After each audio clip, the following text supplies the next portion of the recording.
കർത്താവിൽ ബഹുമാന്യ സഹോദരന്മാരെ, നിങ്ങൾക്കേവർക്കും ഒരിക്കൽ കൂടി യോശുവയുടെ പുസ്തകത്തിന്റെ പഠനത്തിലേക്ക് സ്വാഗതം. ഇന്ന് സന്ധ്യാസമയത്ത് യോശുവയുടെ പുസ്തകത്തിന്റെ പഠന പരമ്പരയിലെ അതിന്റെ 11ാമത്തെ എപ്പിസോഡാണ് ഞാൻ ഇവിടെ ഷെയർ ചെയ്യുവാൻ ദൈവസന്നയിൽ ആഗ്രഹിക്കുന്നത്. ഈ 11ാമത്തെ എപ്പിസോഡിൽ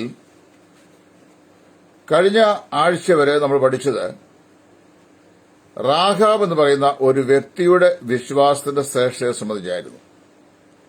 അവൾ എപ്രകാരമാണ് അവളുടെ വിശ്വാസം അവളുടെ ആത്മരക്ഷയ്ക്കായി പ്രായോഗികമാക്കിയത്, അത് ഏതെല്ലാം മണ്ഡലങ്ങളിലേക്ക് ആ വിശ്വാസം വ്യാപിക്കപ്പെട്ടു, ആ റാഹാബിന്റെ വിശ്വാസത്തിൽ നമുക്ക് ഉൾക്കൊള്ളാനുള്ള പാഠങ്ങൾ എന്തൊക്കെയാണ്, ഇതൊക്കെ കഴിഞ്ഞ പാഠത്തിൽ പഠിക്കേണ്ടതായി.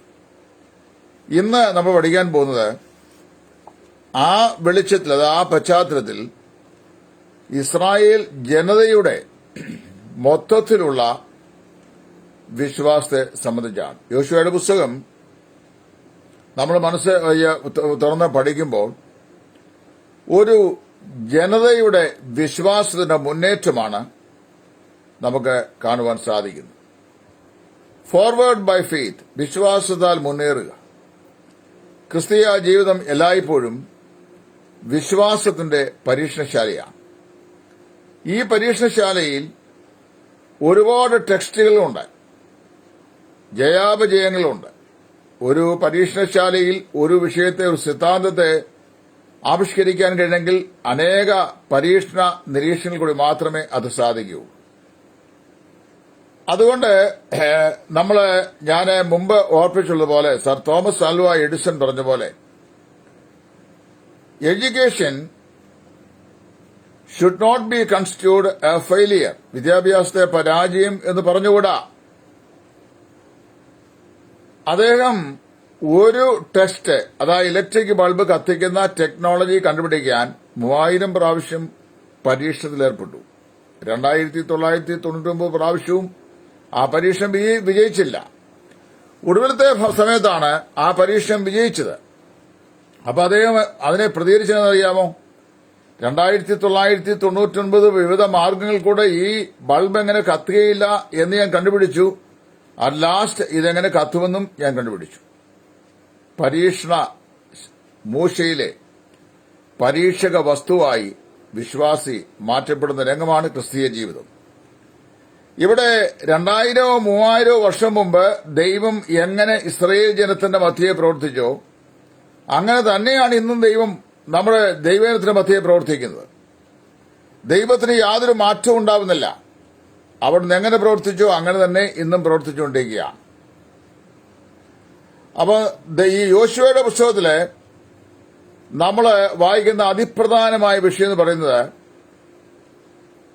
എപ്രകാരം വിശ്വാസത്താൽ നമുക്ക് ജയാളികളായി തീരാൻ കഴിയും, വിശ്വാസത്താൽ നമുക്ക് എപ്രകാരം ജയാളികളായി അല്ലെങ്കിൽ വിജയിക്കുന്ന വിശ്വാസികളായി മാറ്റപ്പെടുവാൻ കഴിയും. ക്രിസ്തീയ ജീവിതത്തിൽ ഒന്നുകിൽ നാം ജയാളികളാകുന്നു, അല്ലെങ്കിൽ ആളുകൾ നമ്മുടെ മേൽ ജയം കൊണ്ടാടുന്നു. ഈ രണ്ട് മാർഗ്ഗമുള്ളത്. There is no neutrality. ഒന്നുകിൽ നാം തോൽക്കുന്നു, അല്ലെങ്കിൽ നാം ജയിക്കുന്നു. ഒന്നുകിൽ നാം ജയാളികളായി മുന്നേറുന്നു, അല്ലെങ്കിൽ മറ്റുള്ളവർ നമ്മെ എന്ത് ചെയ്യുന്നു, തോൽപ്പിച്ച് ജയാളികളാകുന്നു. ഇങ്ങനെയുള്ള സാഹചര്യമാണ്. ദൈവം നമ്മെ രക്ഷിച്ച് തന്റെ മക്കളാക്കി ഭൂമിയിൽ നിർത്തിയിരിക്കുന്നത് ഏതെങ്കിലും സ്ഥലത്തൊരു പ്രതിമയായി ഇരിക്കാനല്ല, മറിച്ച് ജയാളികളായി, പടയാളികളായി, യോദ്ധാക്കളായി, യുദ്ധം ചെയ്യുന്നവരായി, പോരാടുന്നവരായി, കർത്താവിന് വേണ്ടി അടരാടുന്നവരായി മുമ്പോട്ട് പോകുക എന്നുള്ളതാണ്. ഒരു ഭക്തനായ മനുഷ്യൻ പറയുന്നത് ഇങ്ങനെയാണ്: ഈ മിസ്രയീമിൽ നിന്ന് ദൈവം നമ്മെ വിടുവിച്ച് മരുഭൂമിയിലേക്ക് കൊണ്ടുവന്നിരിക്കുന്നത് എന്തിനാണ്? വാഗ്ദത്ത ദേശമായ കനാന്റെ അനുഗ്രഹങ്ങളെ വിശ്വാസത്താൽ കൈവശമാക്കാനാണ്. He brought us out that he might bring us in. നമ്മെ മിസ്രയീമിൽ നിന്ന് പുറത്തു കൊണ്ടുവന്നത് കനാനിൽ പ്രവേശിപ്പിക്കാനാണ്. അല്ലെങ്കിൽ ഇങ്ങനെ പറയാം, കനാന്റെ വാഗ്ദത്തങ്ങൾ നമ്മുടെ ജീവിതത്തിൽ നിവൃത്തിയാക്കി നമ്മെ അനുഗ്രഹിക്കേണ്ടതിനാണ് ദൈവം നമ്മെ മിസ്രയീമിൽ നിന്ന് പുറത്തു കൊണ്ടുവന്നത്. പാപിയെ പാപത്തിന്റെ അധമതയിൽ നിന്ന് ദൈവം രക്ഷിച്ച് വിശ്വാസത്താൽ ദൈവമക്കളാക്കി കൂട്ടിക്കൊണ്ട് വന്നിരിക്കുന്നത് എന്തിനാന്ന് ചോദിച്ചു കഴിഞ്ഞാൽ, എന്തിനാണ്? ബൈബിൾ വളരെ വ്യക്തമായി പറയുന്നു, ക്രിസ്തുയേശുള്ള സ്വർഗത്തിലെ സകല ആത്മീക അനുഗ്രഹങ്ങളും നമ്മളെ കൈവശമാക്കാൻ വേണ്ടിയാണ്. രക്ഷിക്കപ്പെട്ടു എന്ന് കഴിയുമ്പോൾ അത് വാസ്തവത്തിൽ നമ്മുടെ ക്രിസ്തീയ ജീവിതത്തിന്റെ ആരംഭമാണ്. ക്രിസ്തീയ ജീവിതത്തിന്റെ ആരംഭം കുറിക്കുന്ന പ്രക്രിയയാണ് രക്ഷിക്കപ്പെടുക എന്ന് പറയുന്നത്. എന്നാൽ നമ്മുടെ വ്യക്തിപരമായിരുന്ന ആത്മീയ വളർച്ചയ്ക്കും കർത്താവിന് വേണ്ടിയുള്ള നമ്മുടെ അധ്വാനത്തിനും ശുശ്രൂഷകൾക്കും നിരന്തരമായി നാം എന്ത് ചെയ്യണം? നമ്മൾ പോരാടിക്കൊണ്ടേ ഇരിക്കണം. There remains very much land yet to be possessed. ഇനിയും അസംഖ്യം ഒരുപാട് സ്ഥലം, ദേശം നമുക്ക് കൈവശമാക്കാനുണ്ടെന്നാണ് യോശുവ 13:1 പറഞ്ഞു വായിക്കുന്നത്. കനാലിൽ ചെന്നതുകൊണ്ട് ദേശം മുഴുവൻ കൈവശമായില്ല. ഇനിയുമുണ്ട് ദേശം വെട്ടിപ്പിടിക്കാൻ. ഒരുവൻ ക്രിസ്തുയേശുവിൽ വിശ്വസിച്ചാൽ രക്ഷിക്കപ്പെട്ടു, അവൻ സ്വർഗരാജ്യത്തിന് അവകാശിയാണ്. പക്ഷേ ആത്മീക ജീവിതത്തിൽ അവന് ദൈവം ക്രിസ്തുയേശുവിൽ വാഗ്ദാനം ചെയ്തിട്ട് ആത്മീക അനുഗ്രഹങ്ങളെ അവൻ അനുഭവിക്കാൻ കഴിയണമെങ്കിൽ എന്ത് ചെയ്യണം? അവൻ നിരന്തരമായി തന്റെ ക്രിസ്തീയ ജീവിതം പോരാടി ജയിച്ച് ജയാളിയായി തീരേണ്ടത് ആവശ്യമാണ്. അവിശ്വാസം നമ്മോട് പറയുന്നൊരു സ്റ്റേറ്റ്മെന്റ് ഉണ്ട്. Unbelief always tell us, let's go back to where it's safe. സുരക്ഷിത സ്ഥാനത്തേക്ക് നമുക്ക് ഓടി മറയാം എന്ന അവിശ്വാസം നമ്മോട് പറയുന്നു. എന്നാൽ വിശ്വാസം എന്ന് പറയുന്നു, faith says let's go forward to where God is working. ദൈവപ്രവൃത്തി കാണേണ്ടതിന് നമുക്ക് മുമ്പോട്ട് പോകാം എന്ന് വിശ്വാസം നമ്മെ നിർദ്ദേശിക്കുമ്പോൾ, let's go back to a place of safety. സുരക്ഷിതമായ സ്ഥലത്തേക്ക് നമുക്ക് മടങ്ങിപ്പോകാം, അല്ലെങ്കിൽ ഓടിപ്പോകാം എന്നാണ് അവിശ്വാസം പറയുന്നത്. മിസ്രയീമിൽ നിന്ന് പുറപ്പെട്ട ഇസ്രായേൽ ജനം മരുഭൂമിയിലെ ചൂടേറിയ അനുഭവങ്ങളിലെ ദാഹത്തിൽ പരവശരാവുകയും ആഹാരത്തിനായി ബുദ്ധിമുട്ടുന്നു എന്ന് തോന്നലുണ്ടാവുകയും ചെയ്തപ്പോൾ അവർ പറഞ്ഞു, let us make a captain and go back to Egypt. നമുക്ക് എന്ത് ചെയ്യാം? ഒരു തലവനെ ഉണ്ടാക്കി മിസ്രൈമിലേക്ക് മടങ്ങിപ്പോകാം. Let us seek a place where we are safe. നമുക്ക് സുരക്ഷിതമായൊരു സ്ഥലത്തേക്ക് നമുക്ക് മടങ്ങിപ്പോകാം. അവിശ്വാസം അതിന്റെ കാരണം. എബ്രായ ലേഖനത്തിൽ അപ്പോസ്തലനായ പൗലോസ് പറയുമ്പോൾ, അവരെല്ലാവരും പെസഹയാലും ചോരത്തറിയാലും വീണ്ടെടുക്കപ്പെട്ടവരായിരുന്നു, എങ്കിലും അവിശ്വാസത്താൽ അവർക്ക് ആ സ്വസ്ഥതയിലേക്ക് പ്രവേശിക്കാൻ കഴിയാതെ പോയി എന്നാണ്. എന്ന് പറഞ്ഞു കഴിഞ്ഞാൽ, ദൈവം ഇസ്രായേലിന് വാഗ്ദത്തം ചെയ്ത ആത്മീയ ജീവിതത്തിന്റെ ഏറ്റവും ഉന്നതമാകുന്ന സ്ഥാനമായ കനാന്റെ അധിവാസം അവകാശമാക്കുവാൻ അവർക്ക് കഴിയാതെ പോയി. എന്താ കാരണം? Unbelief took them back to a place of safety. അത് നമ്മൾ മനസ്സിലാക്കണം. യോശുവയും കാലേബും 40 വർഷങ്ങൾക്ക് മുമ്പ് ജനത്തോട് പറഞ്ഞതാണ്, നമുക്ക് പോകാം, അവിടെ അനാഖ്യ മല്ലന്മാരുണ്ട്, ഭയപ്പെടേണ്ട, അവരെ ദൈവം നമുക്ക് അപ്പമായി വെച്ചിരിക്കുന്നു. God has kept them bread for us എന്നാ പറയുന്നത്. അവരെ ദൈവം നമുക്ക് ആഹാരത്തിനായി വെച്ചിരിക്കുന്നു. Let us go fight, overcome the people and the nation and then possess it. നമുക്ക് എന്ത് ചെയ്യാം? പോയി യുദ്ധം ചെയ്യാം, പോരാടാം, ആ ജനത്തെ നമുക്ക് അതിജീവിക്കാം, ദേശം നമുക്ക് കൈവശമാക്കാം. Because God has promised this land to our possession to our forefathers. നമ്മുടെ പൂർവ്വപിതാക്കന്മാരുടെ ദൈവം അത് വാഗ്ദത്തം ചെയ്ത നമ്മുടെ അവകാശഭൂമിയാണ്. അന്ന് ജനമെല്ലാം അവിശ്വസിച്ചു. അവർ പറഞ്ഞതറിയാവോ?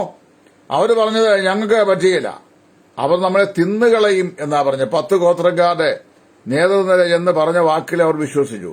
Let us go up to once and possess it, for we are well able to overcome it എന്നാണ് യോശുവ പറഞ്ഞത്. അപ്പൊ ഇവർ പറഞ്ഞതറിയാവോ? ഇവർ പറഞ്ഞത് ഞങ്ങളെയും കൊണ്ട് പറ്റുകയില്ല, വി ആർ നോട്ട് ഏബിൾ, ഞങ്ങളെയും കൊണ്ട് അതിനെ സാധിക്കുകയില്ല എന്നാ പറഞ്ഞു. അതുകൊണ്ടാണ് അവർ മിസ്രയീമിൽ നിന്ന് പുറപ്പെട്ടുവെങ്കിലും 40 വർഷക്കാലം മരുഭൂമിയിൽ വട്ടം കറങ്ങി നടക്കാൻ ഇടയായിത്തീർന്നത്. നമ്മൾ വായിക്കുമ്പോൾ, the sojourning of the children of Israel both in the land of Egypt and in Canaan where 400 years എന്നാണ് ഇരിക്കുന്നത്. യഹൂദാജനം മിസ്രയീമിലും പിന്നെ കനാൻ ദേശവുമായി ചുറ്റിക്കറങ്ങിയ കാലഘട്ടം, ചുറ്റിത്തിരിഞ്ഞ കാലഘട്ടം 400 years, 400 വർഷം. 40 വർഷക്കാലം മരുഭൂമിയിൽ ദേവർ സൊജേണിംഗ്. എന്താ കാരണം അറിയാമോ? The unbelief. യോശുവയും കാലേബും പറഞ്ഞു, let us go forward and overcome the people. ഇവർ പറഞ്ഞറിയാവോ? വി ആർ നോട്ട് ഏബിൾ, ഞങ്ങളെ ഇങ്ങോട്ട് സാധിക്കുകയില്ല. ഇവിടെ നമ്മൾ വായിക്കേണ്ട കാര്യം, ഒരു ക്രിസ്തീയ വിശ്വാസിയെ സംബന്ധിച്ച് ഞാൻ പലപ്പോഴും എന്റെ ആത്മീയ ജീവിതത്തിന്റെ വിജയത്തിന് കാരണമായി സഹായകമായി ഞാൻ വായിച്ചുള്ള അനേക ആളുകളുടെ ജീവചരിത്രങ്ങളാണ്. സ്ത്രീ പുരുഷന്മാരുടെ ജീവചരിത്രങ്ങൾ ഞാൻ വായിച്ചിട്ടുണ്ട്. എന്റെ കയ്യിൽ ലൈബ്രറിയിൽ ഒരു പുസ്തകമുണ്ട്, 100 Women Who Made the History. ലോക ചരിത്രത്തിൽ ശ്രദ്ധേയമായി സ്ഥാനം പിടിച്ച 100 സ്ത്രീകൾ, പ്രശസ്തരായ ആളുകളാവര്. അവരുടെ ബയോഗ്രഫി എന്റെ കയ്യിലുണ്ട്. ഞാനത് വായിച്ച് സന്തോഷിക്കാറുണ്ട്. ഈ സ്ത്രീകളെയും കൊണ്ട് ഇത്രയും വലിയ കാര്യങ്ങൾ സാധിക്കുമോ എന്ന് നമ്മൾ അതിശയിച്ചു പോയി. ദൈവം അവരെ ഒട്ടും ശക്തി കുറഞ്ഞവരായി അല്ല സൃഷ്ടിച്ചിരിക്കുന്നത്. അപ്പോൾ അങ്ങനെ അനേക ആളുകളുടെ ബയോഗ്രഫികൾ ഞാൻ വായിക്കാറുണ്ട്. അവരെ സംബന്ധിച്ച് പഠിക്കുമ്പോൾ അവരുടെ ജീവിത പശ്ചാത്തലവും അവർക്ക് ലഭിച്ച പരിശീലനവും അതുപോലെ അവരുടെ വ്യക്തിത്വവും എല്ലാം വ്യത്യസ്തങ്ങളായിരുന്നു. എല്ലാവർക്കും ഒരേ ജീവിത പശ്ചാത്തലമുള്ളവരല്ല, എല്ലാവർക്കും ഒരേ വ്യക്തിത്വമുള്ളവരായിരുന്നില്ല, എല്ലാവർക്കും ഒരേ പരിശീലനം ലഭിച്ചവരായിരുന്നില്ല. പക്ഷേ they all had believed God's promises. അവരെല്ലാവരും ദൈവത്തിന്റെ വാഗ്ദങ്ങളിൽ വിശ്വസിച്ചവരായിരുന്നു. അവരെല്ലാവരും ദൈവത്തിന്റെ വാഗ്ദങ്ങളെ വിശ്വസിച്ചിട്ട് എന്ത് ചെയ്തു? And did what he told them to do. അവരോട് ദൈവം എന്ത് ചെയ്യാൻ ആവശ്യപ്പെട്ടോ അവരത് വിശ്വസിച്ചുകൊണ്ട് ചെയ്തവരാണ്. ദൈവത്തിന് യാതൊരു മാറ്റവും കാലങ്ങളുടെ ഉണ്ടായിട്ടില്ല. I am the Lord God, I am zealous, I am unchanging.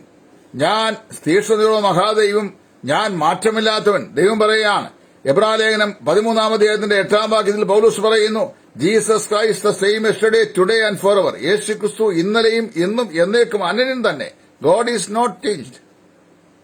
ദൈവത്തിന് യാതൊരു മാറ്റവും വരുന്നില്ല. പിന്നെ ആർക്കാ മാറ്റം ഉണ്ടാകുന്നത്? God's people. God is never changed and his principles are not changed, but God's people's attitude changes. ദൈവത്തിനോ ദൈവത്തിന്റെ പ്രമാണങ്ങൾക്കോ മാറ്റം വരുന്നില്ല. എന്നാൽ ദൈവത്തിന്റെ ജനത്തിന്റെ മനോഭാവത്തിന് മാറ്റം സംഭവിക്കുന്നു. അതുകൊണ്ട് എന്ത് ചെയ്യുന്നു? അവർ പറയുന്നത് ഇങ്ങനെയാണ്, God's people, we no longer believe God and we no longer believe God and act by faith in his promises. മേലാൽ ഞങ്ങൾ ദൈവത്തെ വിശ്വസിക്കുകയോ അവന്റെ വാഗ്ദത്തങ്ങളെ വിശ്വാസത്താൽ ഞങ്ങളെ പ്രായോഗികമാക്കാൻ ശ്രമിക്കുകയോ ചെയ്യുന്നില്ല. The attitude of the people are changing, but the God of Israel, God of the Bible and his principles and precepts are not change. അത് മനസ്സിലാക്കണം. 4000 വർഷങ്ങൾക്ക് മുമ്പ് who God was to the children of Israel is the same God who is dealing with us today. 4000 വർഷം മുമ്പ് ഇസ്രായേലിനോട് എങ്ങനെ ദൈവം ഏർപ്പെട്ടോ അതേ ദൈവം തന്നെയാണ് ഇന്നും നമ്മോട് ഏർപ്പെടുന്നത്. അവന്റെ ഏർപ്പെടലുകൾക്ക് മാറ്റമില്ല, അവന്റെ പ്രമാണങ്ങൾക്ക് മാറ്റമില്ല, അവന്റെ അസ്തിത്വത്തിന് മാറ്റമില്ല, അവന്റെ വ്യക്തിത്വത്തിന് മാറ്റമില്ല, അവന്റെ ആലോചനയ്ക്ക് മാറ്റമില്ല. He is the same unchanging God. എന്നാൽ ദൈവത്തിന്റെ ജനത്തിന്റെ മനോഭാവത്തിന് മാറ്റമുണ്ടാകും. കർത്താവ് നമ്മെ കുറിച്ചാക്കിയതാണ്, നാം വാഗ്ദത്ത ദേശമായ കനാൻ ദേശത്തെത്തി കനാൻ ദേശത്തിന്റെ ബൗണ്ടിഫുൾ സപ്ലൈ നമ്മുടെ ജീവിതത്തിൽ നമ്മൾ അനുഭവിക്കണം എന്നാണ്. ഞാൻ സെമിനാരി പഠിക്കുമ്പോൾ ഞങ്ങളുടെ സിൻസ്പിരേഷൻ അവിടെ, അതായത് പാട്ടുപുസ്തകവും, ആ സിൻസ്പിരേഷൻ അമേരിക്കൻ ബാപ്റ്റിസ്റ്റ് ചർച്ചിലെ പാട്ടിലടങ്ങിയ പുസ്തകമാണ്. 1600-ലധികം പാട്ടിലുണ്ട് ഇല്ലിപ്പുണ്ട് ആ പുസ്തകം. അതിനകത്ത് ഒരു പാട്ടുണ്ട്. ആ പാട്ടിന്റെ കോറസ് എന്നെ എപ്പോഴും ചിന്തിപ്പിക്കണം. I am living on the mountain underneath the sky, praise God, I am drinking at the fountain that never shall dry out. Oh yes, I am feasting on the manna from a bountiful supply, for I am living in Beulah land. അതാണ് ആ പാട്ട്.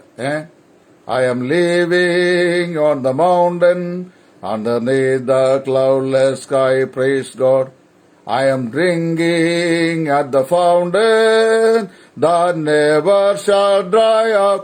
Oh yes, I am feasting on the manna from a bountiful supply, for I am dwelling in Beulah land.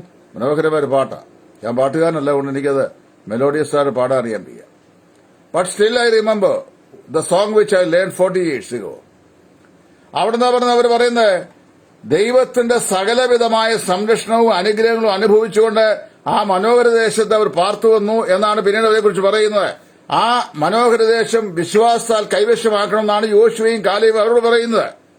ഇന്ന് ദൈവം നമ്മോട് പറഞ്ഞുകൊണ്ടിരിക്കുകയാണ്, നിങ്ങൾ രക്ഷിക്കപ്പെട്ട വിശ്വാസികളാ, ദൈവമക്കളാണ്, പാപമോചനം പ്രാപിച്ചവരാണ്, വീണ്ടെടുക്കപ്പെട്ടവരാണ്, ജീവപുസ്തകത്തിൽ പേരെഴുതപ്പെട്ടവരാണ്, സ്വർഗത്തിനായി സൂക്ഷിക്കപ്പെടുന്നവരാണ്, പുനരുത്ഥാനത്തിന്റെ പുത്തൻ പുലരിയിൽ നാം രൂപാന്തരം പ്രാപിക്കുവാൻ ഉള്ളവരാണ്, പ്രത്യാശയുടെ പുതുക്കമുള്ളവരാണ്. പക്ഷേ നിങ്ങൾ എന്ത് ചെയ്യണം? കർത്താവായ യേശുക്രിസ്തുവിൽ ദൈവം വെച്ചുള്ള സ്വർഗീയ അനുഗ്രഹങ്ങളെ വിശ്വാസത്താൽ നിങ്ങൾ കൈവശപ്പെടുത്തണം. വിശ്വാസത്താൽ നിങ്ങൾ കൈവശപ്പെടുത്തണമെങ്കിൽ എന്ത് ചെയ്യണം? You have to move on, go on. The fight is on O Christian soldier എന്ന് പറഞ്ഞ മനോഹരമായ പാട്ട് വീണ്ടും ഇൻസ്പിറേഷനിൽ എന്ന് ഓർക്കുന്നുണ്ട്. അപ്പോ ആ മനോഹരമായ പാട്ടിൽ ഇതാ പോരാട്ടം തുടരുകയാണ്, മുന്നോട്ട് പോയിക്കൊള്ളുക എന്നാ പറയുന്നത്. ഇവിടെ യോശുവ ജനത്തോട് പറഞ്ഞത് അങ്ങനെയാണ്. ജനത്തിന്റെ അവിശ്വാസ നിമിത്തം അവർക്ക് ആ അനുഗ്രഹങ്ങളുടെ സമൃദ്ധിയിലേക്ക് പ്രവേശിക്കാൻ കഴിഞ്ഞില്ല. ഇന്നും ദൈവം വാസ്തവമായി താൻ വാഗ്ദാനം ചെയ്തിട്ടുള്ള അനുഗ്രഹങ്ങളെ നമ്മുടെ ജീവിതത്തിൽ നടപ്പിലാക്കാൻ ദൈവം ആഗ്രഹിക്കുന്നുണ്ട്. എനിക്കും നിങ്ങൾക്കും അത് അനുഭവിക്കാൻ കഴിയുന്നില്ലെങ്കിൽ ദൈവത്തിന് തകരാറല്ല, ദൈവത്തിന് മാറ്റമില്ല, ദൈവത്തിന്റെ വാഗ്ദങ്ങൾക്ക് മാറ്റമില്ല, ദൈവത്തിന്റെ പ്രമാണങ്ങൾക്ക് മാറ്റമില്ല, ദൈവത്തിന്റെ വിശ്വസ്തതയ്ക്ക് മാറ്റമില്ല, അവന്റെ വ്യക്തിത്വത്തിന് മാറ്റമില്ല. പിന്നെ മാറ്റമുള്ളതിനാണ് ദൈവത്തിന്റെ ജനം എന്ന് അവകാശപ്പെടുന്ന എന്റെയും നിങ്ങളുടെയും മനോഭാവത്തിന് സംഭവിച്ച മാറ്റം. Will God work for us today as he was working for the children of Israel of the old days? ഇതാ നമ്മുടെ ചോദ്യം. God is still able to do. ഈ യോശുവയുടെ പുസ്തകം നമ്മൾ വായിക്കുമ്പോൾ അതിന്റെ 3-4 അധ്യായങ്ങൾ 3 അതിപ്രധാനമായിരുന്ന ഈ കാര്യങ്ങൾ, അതായത് വിശ്വാസത്താൽ മുന്നേറുവാൻ നമ്മുടെ ജീവിതത്തിൽ അനിവാര്യമാകുന്ന 3 ആത്മീയ ഘടകങ്ങളെ കുറിച്ചാണ് ഈ 3-4 അധ്യായങ്ങൾ ഈ യോശുവ പറയുന്നത്. 1, ദ വേർഡ് ഓഫ് ഫെയ്ത്ത്, അതായത് വിശ്വാസത്തിന്റെ വചനം. 2, വാക്ക് ഓഫ് ഫെയ്ത്ത്, വിശ്വാസത്താലുള്ള ജീവിതം. 3, ദ വിറ്റ്നസ് ഓഫ് ഫെയ്ത്ത്, വിശ്വാസത്താലുള്ള സാക്ഷ്യം. വിശ്വാസത്തിന്റെ വചനം, വിശ്വാസത്തിന്റെ നടപ്പ്, വിശ്വാസത്തിന്റെ സാക്ഷ്യം. These 3 are the essential for what? Moving ahead by faith and claiming all that we have in Christ Jesus. കർത്താവായ യേശുക്രിസ്തുവിൽ ദൈവം എനിക്കും നിങ്ങൾക്കും വാഗ്ദാനം ചെയ്തിട്ടുള്ള സ്വർഗീയ അനുഗ്രഹങ്ങളെ, കലവറ കൂടാത്ത അനുഗ്രഹങ്ങളെ നമ്മുടെ ജീവിതത്തിൽ സ്വായത്തമാക്കുവാൻ, അനുഭവവേദ്യമാക്കുവാൻ നമ്മെ സഹായിക്കുന്ന, അല്ലെങ്കിൽ നമുക്ക് സഹായകമായിരിക്കുന്ന 3 അനിവാര്യതകളാണ് യോശുവയുടെ പുസ്തകം 3-4 അധ്യായങ്ങളിലായി യോശുവ പറയുന്നത്. 1, what is word of faith, വിശ്വാസത്തിന്റെ വചനം. 2, വാക്ക് ഓഫ് ഫെയ്ത്ത്, വിശ്വാസത്തിന്റെ നടപ്പ്. 3, ടെസ്റ്റിമണി ഓഫ് ഫെയ്ത്ത്, വിശ്വാസത്തിന്റെ സാക്ഷ്യം. കർത്താവ് അനുവദിച്ചാൽ ഞാൻ നാളെ രാത്രിയിൽ ഈ 3 എസെൻഷ്യലിനെ സംബന്ധിച്ച് ക്ലാസ് എടുക്കുന്നതാണ്. ദൈവം നിങ്ങളെ അനുഗ്രഹിക്കട്ടെ. ഈ പാഠങ്ങൾ, ഈ പാഠ്യപദ്ധതികൾ നിങ്ങളുടെ ആത്മീയ വളർച്ചയ്ക്കും ആത്മീയ സന്തോഷത്തിനും അഭിവൃദ്ധിക്കും പ്രത്യാശയുടെ തികവിനും മുഖാന്തരമാക്കി ദൈവത്തിന്റെ പരിശുദ്ധാത്മാവ് തീർക്കട്ടെ എന്ന് പ്രാർത്ഥിക്കുന്നു. ദൈവം എല്ലാവരെയും അനുഗ്രഹിക്കട്ടെ. ക്രിസ്തുവിൽ നിങ്ങളുടെ കൂട്ടുസഹോദരൻ സുവിശേഷൻ ടൈറ്റസ് ഫ്രം ഇടയാറുള്ള. Thank U.